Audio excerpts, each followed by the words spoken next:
Siguradong gagawa ng history itong si Alex Yala kung siya ang mananalo sa Guadalajara 125 Open kung saan papasok na siya sa finals. Ito na yung kanyang pangalawang appearance mga idol Yung una naman ay sa Eastbourne Open noong Hunyo kung saan siya naman yung kauna-unahang Pilipinong nakapasok sa singles finals. Ngayon sa finals naman ay kakalabanin mismo ni Alex Yala si Pana Odvardi, ang world number 34 rank. Kung kanyang may papanalo ang labang ito ay siya na mismong kauna-unahang Philippine tennis athlete na nakagawa ng gantong achievement. Sa mga nagdaang buwan mga idol ay gumawa rin po ng ingay itong si Alex Yala kung saan kanyang tinalo ang world number 5 na si Madison Keys at yung number 2 sa world na si Iga Swiatek. Galingan mo lang Alex Yala, sumusuporta ang buong Pilipinas sa'yo.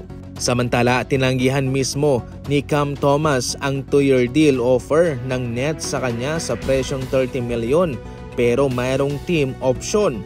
Samantala, kabilang rin po sa kanyang tinanggihan ang 1-year deal offer na nasa 9.5 milyon pero kontrolado po ng Nets ang pagtitrade sa kanya. Instead, kanyang pinili ang nasa 1-year deal worth 6 million na mayroong no trade clause. Ibig sabihin nun ay pwede po niyang tanggihan ang anumang planong trade ng Nets sa kanya.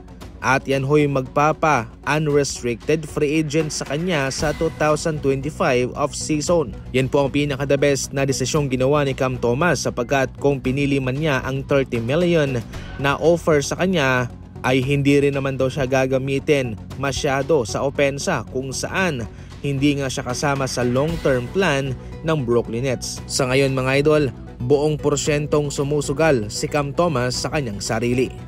Samantala, sa ngayon ay hindi pa malinaw kung ano ang magiging status ni Quentin Post and Trayce Jackson-Davis sa center rotation ng Golden State Warriors. Considering na fina-finalize na sa ngayon ang kontrata ni Al Horford sa Golden State worth 11.7 million. Desidido pa rin naman ang Golden State na hanapan siya ng isang veteranong backup sapagkat masasayang lamang ang kanilang pagkuha kay Al Horford at ang kanilang pagkakataon para dumepende kay Butler kung sakaling sila magdedepende lang din sa kay Quentin Post and Trayce Jackson-Davis. So far sa season na ito yung pinaka-the best na lineup na nabuo ng Golden State Warriors kumpara sa mga nagdaang season.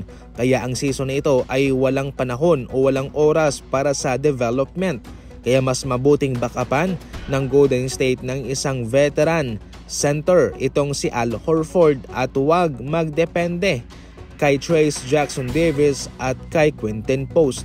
Sa badang huli, tayo naghihintay dito sa kung ano man ang sasabihin ni Coach Steve Kerr kung ano ang kanyang trabahong ibibigay kay Post at kay Davis.